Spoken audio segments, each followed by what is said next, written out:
خلصنا مشوار الخمس سنين والمشوار خلص ان شاء الله يتمم لنا على خير، والعلم اللي خدناه ده كله ننفع بيه الناس، وربنا يجعلنا سبب في شفاء الناس وتخفيف ألمهم. مسامح كل حد. واحد ولا واحدة؟ واحدة. والله حاسس ان انا مبسوط الحمد لله. هنزعل فراق صحابنا بس اخواتنا، اخويا عمار الكبير، اخويا ابراهيم. قالوا للدكتور محمد الراجل ده صاحبه كذاب. ده بقى كذاب عشان هو كان اول واحد يشهد معايا ان انا مخلص. عشان انا كذاب. شهاده زور. كلنا كذابين. كلنا كذابين في بعض. عملنا ريتريتمنت للحشوات، بعد كده عملنا ريتريتمنت للاندو، بعد كده عملنا ريتريتمنت بص وكول، وعملنا كله على المظبوط. في الاخر الحاله ما اتقبلتش، قعدنا بتاع سكه 3 شهور في الحاله وجبنا حاله ثانيه في الاخر. اكتر حاجه استفدتها الصبر بس والاصرار والتحدي الحاجات دي يعني فاهم. تنصح الشباب اللي لسه متخرجوا ما يخشوش طب اسنان. اكتر حاجه ساعدتني ان انا كنت بصلي وادعي ربنا، وكانت الدنيا ربنا بيفتحها في وشي، وده مش كلام ان شاء الله العظيم، ده حقيقي فعلا. يعني انت لو كنت زي ما كان الرسول عليه الصلاه والسلام بيقول ان الواحد يهرع الى الله. كنت عايز اخش جروب الدفعه، قعدت لك يا دكتور رضا دخلني جروب الدفعه، ما ردتش عليا، قالوا لي ان هو بيرد على بنات بس. الكلام ده حقيقي؟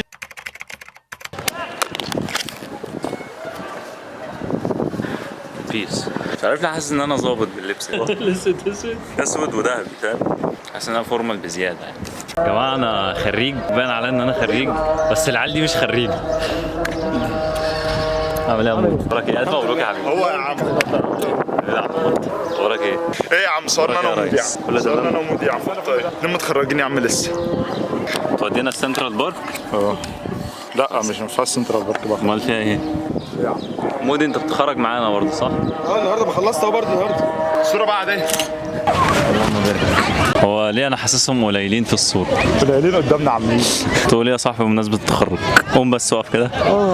والله الحمد لله احنا هنا بفضل ربنا ثم ابويا وامي، غير كده احنا مش حاجه، محدش مننا دول حاجه. الحاجه دي بقى لما نبقى نعمل لنفسنا بقى. انت قد الدنيا والحمد لله وربنا يوفقنا في اللي جاي. وانت تقول ايه؟ اخويا ابراهيم اقول لك الف مبروك الاول يا عم، الف مبروك للكل يا عم، والحمد لله يعني بفضل ربنا الحمد لله. ثم اهلنا. هنزعل فراق صحابنا بس اخواتنا، اخويا عمار الكبير، اخويا ابراهيم. ده عمار الكبير يا جماعه. انت اللي عامل لي الحصه اصلا. السلام عليكم.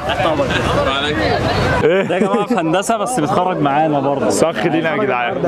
اخونا صخ لينا. واحد من الدفعه عادي. سالني ايه؟ ما سالنا اسئله. حاسس بايه؟ والله حاسس ان انا مبسوط الحمد لله. سالنا اسئله. فرحان ان انت بتتخرج؟ مبسوط قوي الحمد لله. مبسوط قوي الحمد لله. الحاجه اللي انت ممكن تفتقدها في الكليه؟ قعدة الصحاب. ياه افتقدكم والله يا رجاله. فعلا مش مبسوط ان انا بتخرج ولا حاجه، يعني عادي مش فارق لي كتير. انا برضو كده. اصل انت كده كده هتداس في حياتك فعادي. ده بقى انما دلوقتي بنتداس احنا مبسوطين ومع بعض وبتاع. والله يا جدعان بكره نتخرج ونعمل صحاب احسن منكم ان شاء الله. المكان كويس يعني، المكان كويس. يا ابني انا بضحك كده ضحكتي العاديه. دي ضحكتي العاديه. هات لي مودي كده. شكلك عبيط. دي ضحكتي العاديه. تعالى يا رضا. طب دي صوره ولا فيديو ولا احنا؟ بتعمل ايه؟ ده فيديو. اهلا دكتور محمد رضا. ازيك؟ عامل ايه؟ الحمد لله بخير. قاعد من دفعتنا يا جدعان. اخواتي يا جدعان اخواتي. هنسالك شويه اسئله سريعه، جاهز للرد؟ مش قوي بس ماشي. ايه يا عم عشان المحاور شرس هاد عليك شويه. انا فاكر باول موقف جمعني بيك يا دكتور رضا، كنت عايز اخش جروب الدفعه وبعت لك يا دكتور رضا دخلني جروب الدفعه، ما ردتش عليا، قالوا لي ان هو بيرد على بنات بس. الكلام ده حقيقي؟ لا طبعا مش حقيقي. امال ما ردتش عليا ليه؟ لي ايصال الدفع. ايصال الدفع اهم حاجه. انت بعت لي ايصال الدفع ادخله. ما بعت لك يا عم ايصال الدفع. يبقى اكيد ما خدتش بالي. ليه يا عم؟ وانا قليل؟ انت تنصح حد ان هو يبقى ادمن دفعه؟ الصراحه لا، الصراحه الموضوع مش واكل همه. دفعه بنت. بقول لك ايه ايه رايك في الخناقه اللي قومتها على جروب الدفعه من قيمه كام يوم دي؟ يا قد الدنيا يا باشا. قويه ها؟ قويه كده بس كده. انا كنت معاك والله. موضوع الادمان، عيني في الاندو يا جدعان الترم ده ما حدش. موضوع الادمانه ده يا دكتور رضا علمك حاجه؟ استفدت منه حاجه؟ طبعا الصبر ثم الصبر. لا لا والله بجد مش هزار. لا يعني اكيد. واتعرفت على الناس اكتر واتعاملت مع دكاتره واتعلمت المسؤوليه والصبر والحاجات الجميله دي يعني. ماشي يا عم. ماشي يا عم. مش عايز مني حاجه؟ ربنا يخليك. السلام عليكم. دكتور محمد التمنه. اهلا دكتور كوره كده. صداقتك ليه على مدار سنه علمتك حاجه؟ لا ياخد اكتر من سنه يعني. سنه اكتر من سنه علمتك حاجه؟ لا والله ما شفتش منك غير كل خير للاسف يعني. السلام عليكم. وعليكم السلام دكتور هيم. اهلا وسهلا. ايه يا عم الحلاوه دي؟ حبيبي ايه القمر ده النهارده؟ اهلا وسهلا.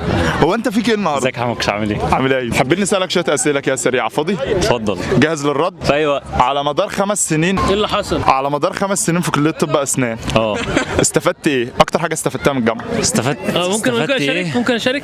الصبر بصراحه، اكتر حاجه استفدتها الصبر. الصبر بس؟ والاصرار والتحدي الحاجات دي يعني فاهم. طب تنصح الشباب اللي لسه متخرجه ما يخشوش طب اسنان؟ طب وليه؟ اللي لسه متخرجه اللي ما يخشوش طب اسنان برضه. ما يخشوش طب اسنان برضه. طب ليه؟ مع ان المجال جميل، كل ما اقول لحد يقول لي مجالك جميل. اكيد هو مش في المجال. ما هو اكيد صح، مش في المجال. اكيد مش المجال. اعداد الخريجين زادت والسوق بقى متشبع. اي حد هتقول له كده يقول لك اجتهاد والارزاق بيد ربنا. حلو، بس الاجتهاد دلوقتي عشرات اضعاف زمان، بقاش زي زمان. يعني زمان كان الشخص المتوسط ممكن يقدر يأدي كويس، ممكن يقدر ينافس. دلوقتي لازم تكون مفيش منك اتنين. طيب كنت قاعد مع واحد صاحبي امبارح وبيقول لي ليه واحد صاحبي شغال يوتيوبر برضه واول مرتب خده 5000 جنيه. انت اول مرتب جالك كام؟ هنقول والله ما خدت ولا جنيه من اليوتيوب. ليه ما ادخل شوف. خلاص يا جماعه، حد بقى غيري ما هو انا فين. تعالى كده عشان الشمس. الريكورد شغال؟ ازيك يا كيمو عامل ايه؟ اخويا عامل ايه الاخبار؟ الحمد لله والله. فرحان بالتخرج؟ الحمد لله. ايه اكتر نصيحه تحب تقدمها لواحد لسه داخل مرحله الجامعه؟ داخل اسنان ولا داخل مرحله الجامعه؟ مرحله الجامعه. والله على حسب، يعني لو لسه داخل مرحله الجامعه فانا انصح ان هو ما يدخلش اسنان، لكن لو دخل اسنان فانا انصح ان هو يحول يعني. دي نصيحه لوجه الله، لان زي ما انتم شايفين كده الوضع بقى صعب جدا. اللي بيدخل اسنان زي ما انتم بيدخل شبه اخونا الدكتور ابراهيم، بيخرج شبه اخونا الدكتور لؤي حمايه. فيعني ربنا يسترها عليكم وربنا يسترها على ولايانا، وخير تعمل شر ان تلقى، وان جالك ايه الريح سد واستريح. لا ما تاكلش، ما تلحسش كله. بالظبط. ايوه يلا السلام عليكم. اتبسطت ان انا كنت موجود معاكم. اخونا ابراهيم ده راجل محترم جدا جدا جدا جدا وبنحبه حبيبي وبنحبه مش يالا. طبعا ده نموذج يحتذى به في طلب العلم. يعني الراجل جاي من الصعيد من اخر الدنيا. مولو مبسوط معانا؟ ايوه حبيبي مبسوط جدا يا باشا. والله انت عارف احلى ذكرى بالنسبه لي كانت لما باجي السكن عندكم وانام. حبيبي انا فاكر واكل فايش صعيدي. فاكر والله احلى ايام. يا رب تتعوض تاني. احلى رجاله واحلى متابعين، سبسكرايب وجرس التنبيهات. بوسه والله بوسه السلام عليكم. عليكم السلام. طبعا علي انا مش هعرف اهزر معاه، بس هو بيعرف يهزر يعني. اشمعنى؟ انت طلعت معاه في فلوج قبل كده كنت بتتكلم جد، فالناس خدت فكره ان الشخص ده بيتكلم جد. وانا خدوا عني فكره، انا طلعت في فلوج قبل كده برضه خدوا عني فكره قالوا ايه عندك ان انت بتهزر. بهزر راجل هزير. لا بس انا بتكلم جد. ممكن تعرفنا تتكلم جد ازاي؟ ايوه اديله نظره تدارك. يلا I will find you and I will kill you.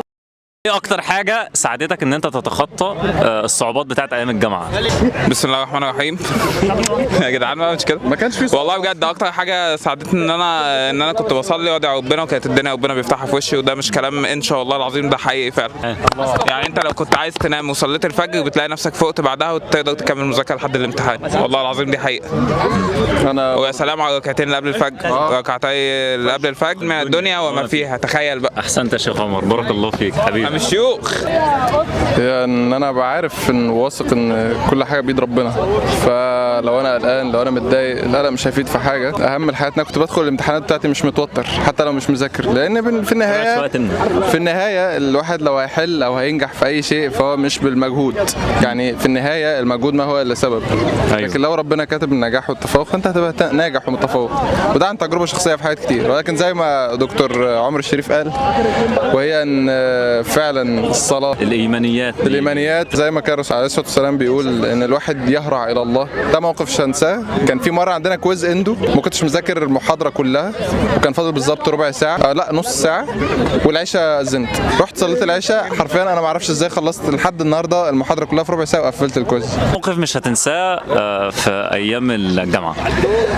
يوم امتحان الاورال امتحان الاورال ميديسن ده انا ما كنتش نايم فيه.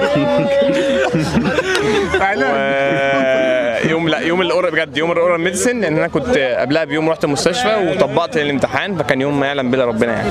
بس الحمد لله عدى، وربنا عدى، ربنا جزانا خير منه يعني. الحمد لله. الحمد لله. اخونا الزنجيري عامل ايه؟ يا جلا يا هلا يا هلا، ايه رايكم في اليوم يا جماعه؟ يوم جميل جدا والله، تسلم. هيطلع احسن من كده؟ ما تعملش كده تاني. اكيد ما كانش هيطلع احسن من كده لولا بس ان اخويا ابراهيم بدر معانا. حبيبي يا ربنا عم يبارك خالد. فيك. لا والله ده المجد بس كده. وجودك بس. استنى عايز اسالك سؤال. موقف مش هتنساه في طب اسنان. اللي حصل النهارده هي دي الصحبه الصالحه يا جماعه. الصحبه الصالحه. لا لا يا جماعه مش تنمر والله، بس الواد ده اسود. بص دي الصحبه الصالحه بجد.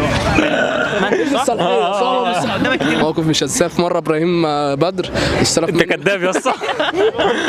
بص على مواقف كتيره والله، بس لو هقول موقف يعني كانت اول مره اشتغل اندو، فالحاله كانت محتاجه لونج فايل، ما كانش في وقت ان اجيب لونج فايل والله، فاضطريت ان انا اقصر الكسبات اشتغلت شورت فايل. كنت محتاج ان انت كنت مثلا تعمل ريدكشن لا لا لا، انا عايز بس اوصل ايبكس تحت، فطيرت الكاز. انا بعد كده خدته ان شاء الله لا هي كده كانت كراون يعني. فانا قلت احنا كده هنعمل كلوزر ريدكشن وهنظبط يعني. عادي، ايه المشكله؟ لا مش كانت فيها كراون، كنا خلاص يعني كنا هنجيب لونج فايل يعني الحمد لله. بس فده كان اول موقف. مسامح الدكاتره لو حد جه عليك، حد ظلم؟ مسامح كله والله، ما حد واحد بس مش ينفع تقول هنزل مسامح كل حد. واحد ولا واحده؟ واحده. كلنا مش مسامحينها يا جماعه. كلنا مش مسامحينها. سهله هتجيب. عبود الراجل ده يا جماعه، انت فين يا ابني؟ يا ابني انت فين؟ جاي الراجل ده الاول على الدفعه يا جماعه. ده صح؟ الكلام ده غير صحيح يا جماعه. عايز اسالك سؤال. اصعب موقف تعالوا كده، تعالوا اتحركوا معايا. هم كتير قوي بصراحه يعني، هم كتير جدا بصراحه يعني. الفيكسد، الدليفري اللي كسر معانا واحد يعني، كسر لنا الدليفري بتاعنا الحمد لله يعني. في يوم الدليفري، يوم الديدلاين. حلوه الكرافات الصفراء دي. باشا انت مش شايف يعني. انت مش شايفها كل دوت يعني.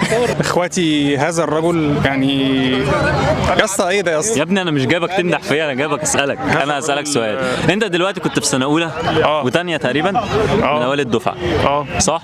ايه بقى اللي خلاك تنتكس؟ ما انتكستش قوي يعني، مش بعيد عن الجي بي اي بتاعي في اولى قوي يعني فاهم. بس ما بقتش من الاوائل يا صاحبي. واقعيا ليه رجعت لورا؟ والله كان حصل لي ظرف كده في رجليا الشمال، كان عندي مشكله جلطه في رجليا الشمال يعني، نفسيا طبعا فاهم، ما كنتش عارف اذاكر، وكان في عمليه احتمال اعملها برضو، حوار مؤلم بصراحه نفسيا يعني. بس طبعا ده مش مبرر يعني، احنا مفيش مبرر لاي حاجه يعني. طيب يعني الواحد يقدر ان هو يرتب على الدفعه والحاجات دي؟ طبعا دي حاجه سهله ولا 100%؟ بس طبعا يعني لازم ان انت يعني تذاكر كتير قوي طبعا 100%. لازم يعني هتنعزل عن الناس شويه عشان يعني تبقى صعبه شويه انك. انت عموما كده في اسنان حياتك الاجتماعيه الى حد ما ما فيش بصراحه حياه اجتماعيه. في حياه اصلا في اسنان؟ ان شاء الله الامتياز يبقى احسن بكتير يعني ان شاء الله يعني. امين يا رب. اللي مستنينا في الامتياز. امين، بالتوفيق يا صاحبي. اخويا الهيمه يعني حبيبي. كنت انا عندي رباط صليبي وجاي الجامعه. وكلكم عيانين ليه يا جدعان؟ كان عندي رباط صليبي، ما كنتش بعرف امشي، جايب العكازات عشان كراون. تمام. دكتوره من الدكاتره. ده نظري ولا عملي؟ لا في التك، كنا في سنه ثالثه. عملي يعني. ريدكشن بريدج، عامل ريدكشن البريدج كله. تمام. بعدين بوري للدكتور، قال لي فنش حته بسيطه، وانا راجع وانا واقف بالكونترا جيت اعمل افنش بالبتاع دي، راحت شافتني وانا كنت خلصت خلاص كله ايه في الضمي هيد كله، راحت جت وخدت الحاجه، وكان موقف وحش بصراحه. انا متاثر جدا. بس اتخرجت خلاص الحمد لله والدنيا عدت الحمد لله. الف مبروك. ابراهيم محمد تعالى يا صاحبي. مقابله مع جد ولا هزار؟ ايه؟ تحب جد ولا هزار؟ والله اللي انت شايفه. ايه اكتر موقف صعب عدى عليك في الكليه؟ صعب عدى عليا في الكليه بشاينت، اكيد بشاينت، وبالذات في الاندو. بيشنس بمعنى في الاندو. عيانين الاندو ما بيجوش نقص تاخير حالات كده يعني. حالات بتفلير. ايوه. ريميكات كراون. عدت بروفا 6 مرات، نفس الواحد نفس الحاله كانت دي. كان شهر ونص كانوا دمار بالنسبه لي. بس تنصح الناس تخش طب اسنان؟ عادي، بس تبقى يعني قدها، بس قدها من ناحيه صحيا نفسيا جسديا ماديا طبعا، ماديا كتير. بالتوفيق، الف مبروك حبيبي، الله يبارك فيك. منجاوي تعالى منجاوي. مبسوط والله الحمد لله، كل حاجه كويسه، وكويس ان احنا الحمد لله اتخرجنا على خير والله يعني في مواقف كتيره جدا بس مش قادر احددها. بس كل اللي اقدر اقوله نحمد ربنا ان احنا اتخرجنا على خير، وان الحمد لله كل واحد اتخرج، ربنا يكرم كل واحد فينا للاحسن باذن الله يعني، باذن الله، اللهم امين. ايه ترانزيشن ده اصلا؟ ترانزيشن بنات وولاد؟ انا ما اتكلمش معاك في النوم. ازيك يا فاروق؟ ازيك يا ابراهيم، عامل ايه؟ الحمد لله كله تمام؟ بيصور. مش في علامه حمراء عندك؟ مش شغال. ايه اصعب موقف عدى عليك في طب اسنان؟ اصعب موقف عدى عليا في طب اسنان كان في حاله جبناها من الاول خالص، كانت كراون، هي كان بريدج، عملنا لها بوست وكور، وبعد يعني من الاول خالص نعيد الريتريت، عملنا ريتريتمنت للحشوات، بعد كده عملنا ريتريتمنت للاندو، بعد كده عملنا ريتريتمنت بوست وكور، وعملنا كله على المظبوط. في الاخر الحاله ما اتقبلتش، قعدنا بتاع سكه 3 شهور في الحاله، وجبنا حاله ثانيه في الاخر، وبدينا عليها وعملنا بريدج وخلصناها في اقل من اسبوع الحمد لله. جود لك يا فاروق. شكرا يا ابراهيم. اصعب موقف عدى عليا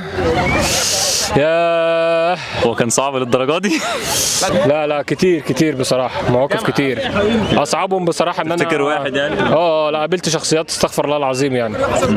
بس طلبه ولا ستاف؟ الاثنين، بوس اوف ذا زم. اوف ذا زم بالظبط.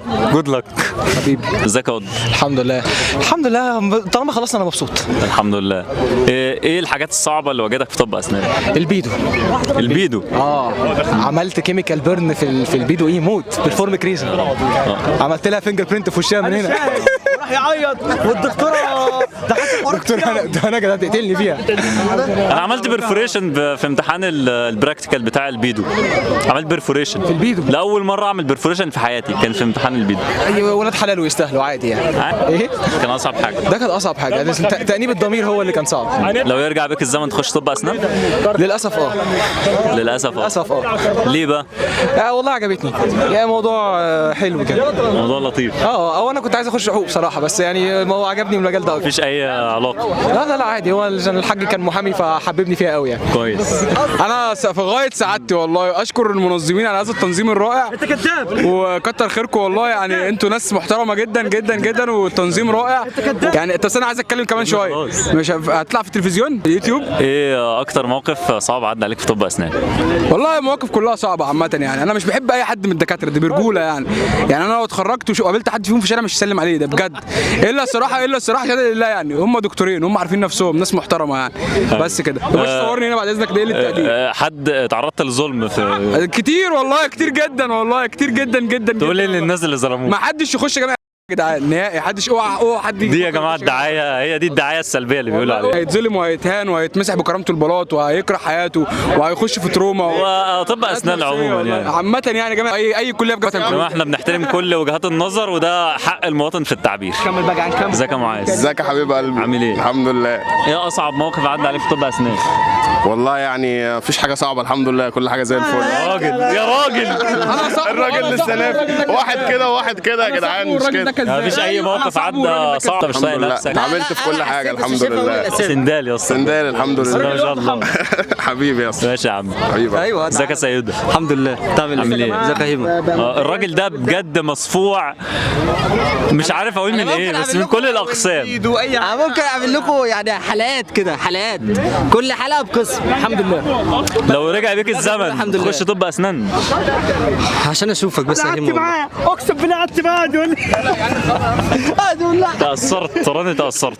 انا هخش اسنان عشان اشوف هيما بس، غير كده لا والله. مش هخش، لا والله ما هخش. انا بقولها اهو. الراجل ده عنده بيج ده الاعلان على انستجرام، ماشي، ملهم. كتب اي حد هيجي من عندي هياخد خصم على الكتب. كام في المية؟ مفاجأة بمناسبة التخرج. لا ما توشوشنيش. ملهم بوكس يا جماعة، لسه مديني الجيفت بتاعتي، لسه عامل لها انبوكسنج، بس بصراحة حاجة محترمة جدا. الله يخليك الله يخليك. انترفيو مع ناس بقى. اصعب موقف بقى عدى عليك في طب اسنان؟ اصعب موقف عدى عليا في طب اسنان هو مش امتحان، يعني مش امتحان خالص ان احنا نمتحن ونكتب، لان انا يعني ربنا يعديها على خير باذن الله، بس كانت اصعب حاجه دايما في الكليه والشغل العملي. فطبعا الكراود يعني كلكم عارفين الموقف وانا مش هقدر اتكلم. قدر الله ما شاء فعل. بالظبط كده. الحمد لله قدر الله. فكر الجنس الاخر. لا حرام. مبسوط جدا. خلاص خلصنا مشوار ال5 سنين، فاضل سنه اي نعم، بس مش هنحس بيها ان شاء الله.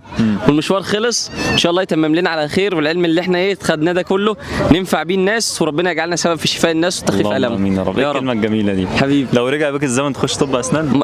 تاني وتالت ورابع، حتى بعد البهدله والمرمطه، بس تستاهل لان انا داخلها عن حب. كويس. تنصح الناس يخش طب اسنان؟ لا بامانه. ليه؟ اولا فضلنا المجال شويه عشان احنا نشتغل. لو انت بتحبها بس بعدين خلي الدنيا تهدى شويه، ادرس اي حاجه بعد كده تعالى لنا تاني. الراجل ده متصالح مع ذاته وصريح جدا. حرف استنى الدنيا تفضى شويه بعد كده تعالى تاني. ادرس حاجه تاني ادرس طب تاني، العلم ما بيقفش ومفيش حد كبير عن العلم. اتعلم تاني وتالت وخد بالك ده الكليه 2 و3. طبعا انا مش واخد كليتين ولا 3، هي كليه واحده اللي اقدر عليها، صحتي ما تجيبنيش، بس لو انت صحتك تجيبك كده خد 1 و2 و3. اصعب موقف عدى عليا، تخيل انك انت قاعد ترم كامل شغال، وهو كان اصعب موقف عليا لانه كان حصل لي في سنه اولى. بعد ما خلصت ريكويرمنت الترم كله، يوم التسليم الشيت ضاع. فتخيل شغل ترم كامل اختفى في ثانيه، وكنت لسه في سنه اولى، وبالنسبه لي الموضوع كانك لسه ما عملتش اي حاجه ولا اي حاجه، والترم خلص والتسليم دلوقتي. الصراحه السكشن كله وقف معايا، كانوا اصحابنا كلنا سكشن اي 5 فاكرهم واحد قالوا للدكتور محمد الراجل ده صاحبه كذاب. ده بقى كذاب عشان هو كان اول واحد يشهد معايا ان انا مخلص. أيوة كان اول واحد شاهد معايا ان انا مخلص فعلا عشان انا كذاب. شهاده زور، كلنا كذابين في بعض. السلام عليكم. وعليكم السلام ورحمه الله. اكتر حاجه مؤثره حبيبي عامل ايه اخبارك؟ والله العظيم. الولاد عاملين ايه؟ زي الفل. والست عامله ايه؟ كلكم كويسين؟ طابخين ايه النهارده؟ خلاص دي حاجه مؤثره جدا يا جماعه، لازم نتعلم روح التعاون وروح المساعده. برضه عامل ايه؟ ده برضه الولد عامل ايه؟ تعالى يا يوسف، تعالى كله كذاب، كلهم هنا كذابين. تعالى صورني انا وجو عشان انا ما اتصورتش. محدش مبسوط. سألني اي سؤال. عندك موهبه؟ بتحب حاجه؟ بتموت عليها؟ ايه الحاجه يعني اللي انت حسيت ان انت افتقدتها، او لو رجع بيك الزمن المفروض تعملها؟ حاجه واحده هي الوقت. احنا مش هنفضى تاني عامه، يعني احنا شهرين وهنبقى في امتياز، بعدها مش هنفضى تاني، امتياز 12 شهر، بعدها الجيش سنه كامله، الله اعلم هتبقى سنه ولا قد ايه، وبعدها تطلع على حياتك العمليه بقى اللي غالبا ممكن يبقى الله اعلم جواز شغل ايا كان، هيجي دراسه. ايه بقى يا اسطى، ما هو الفكره في حرب خلاص. اي يا رب. ما حكم الاختلاط بين الرجل والمراه؟ حرام ما ينفعش. حرام وبيجيب مشاكل، اصعب موقف عدى عليا في الكليه، طبعا انت هتقص الحته اللي انا بفكر فيها صح؟ لا عادي عيش. هفكر والله بجد. اصعب موقف عدى عليا في الكليه، طب انا هقعد شويه على ما تفكر بقى.